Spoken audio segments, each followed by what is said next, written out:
불과 몇 년 전만 하더라도 대형마트에 장을 보러 가는 게 일상이었죠. 그런데 여러분, 최근에 대형마트 마지막으로 가보신 게 언제세요? 제가 최근에 이제 대형마트로 장을 보러 갔었는데요. 저도 곰곰이 생각을 해보다 보니까 한 4개월 만에 가는 거더라고요.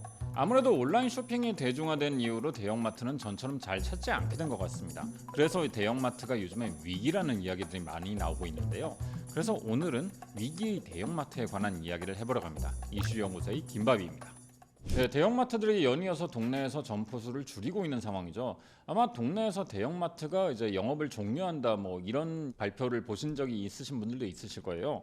실제로 그렇습니다. 이제 대형마트들의 이제 실적 자체가 예전에 비해서 많이 좋지 않거든요. 대형마트의 대표 주자인 이마트만 하더라도요, 영업이익이 많이 줄었습니다. 2023년 같은 경우는 영업 손실이 469억 원이었는데요. 뭐 물론 이건 사실 SSG와 신세계 건설로 인한 손실이 크긴 합니다만, 이마트 자체도 영업이익이 예전보다 많이 줄었기 때문에 이런 현상이 나타나고 있는 거거든요.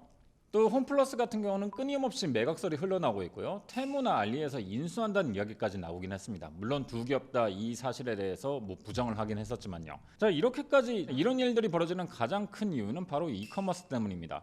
이커머스가 이제 영역을 확대함에 따라서 특히나 배송 기간이 점점 짧아지면서 이제는 오늘 주문한 것을 내일 새벽에만 받아볼 수 있는 세상이 되었잖아요. 그러다 보니 굳이 대형마트에서 물건을 구매할 필요 없이 편리하게 집에서 모바일로 온라인으로 주문을 해서 새벽에만 받아볼 수 있는 시대가 되니까 그만큼 이용을 덜하게 된 거죠. 또 다른 이유로는 1인 가구의 증가가 있어요. 아무래도 대형마트는 대용량 상품 위주의 경우가 많습니다. 대용량 상품들을 싸게 저렴하게 파는 것이 대형마트였죠.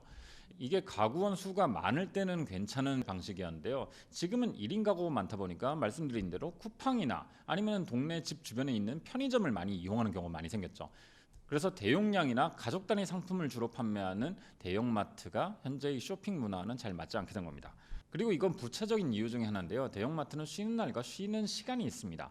지난 2010년대 초반에 대형마트의 동네 상권, 골목 상권, 뭐 시장 상권과 이제 그 분쟁 때문에 의무 휴업자가 생기면서 그때부터 이제 격주로 이제 격주 일요일마다 쉬는 이제 의무 휴업자가 생겼죠.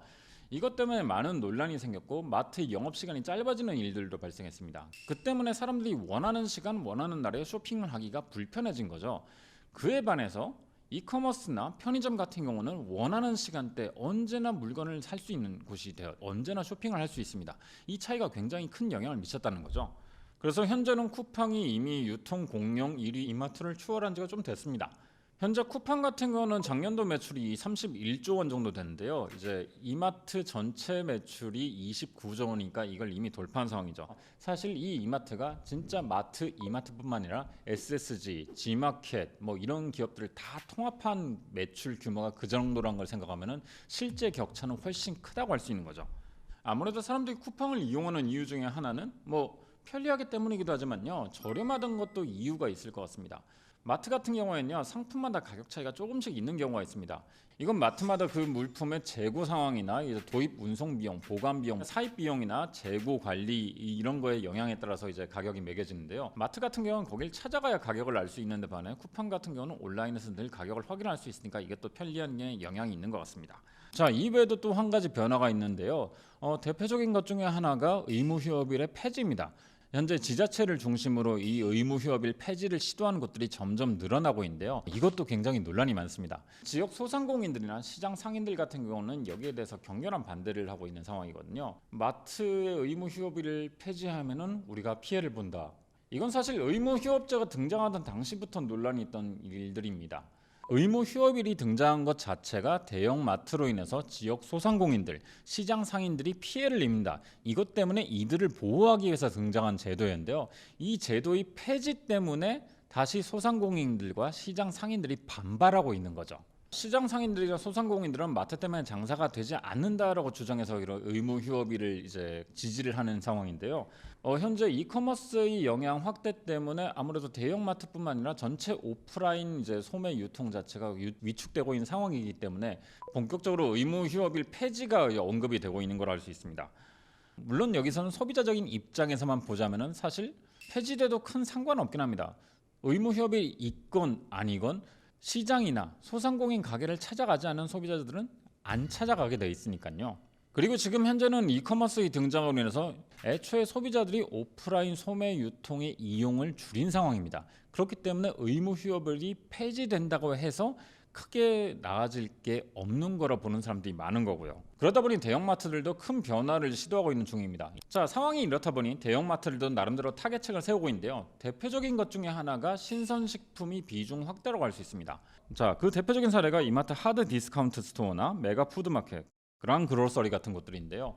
결국에는 온라인 이커머스가 하지 못하는 영역을 오프라인에서 충족을 하겠다. 그런 것 때문에 매장의 성격을 변화시키겠다. 이런 방식으로 활로를 찾는 거죠. 뭐 주요 공산품 같은 경우는 이커머스를 통해서 언제나 편리하게 그리고 더 저렴하게 구매할 수 있는 상황이죠. 근데 여기서 예외가 되는 게 신선식품이거든요. 물론 신선식품의 경우에서도 쿠팡이 로켓 프레시를 통해서 새벽 배송을 해주기는 하고 있어요. 그 외에 다른 커머스 기업들도 새벽 배송을 통해서 신선식품을 취급하는 곳들이 많고요.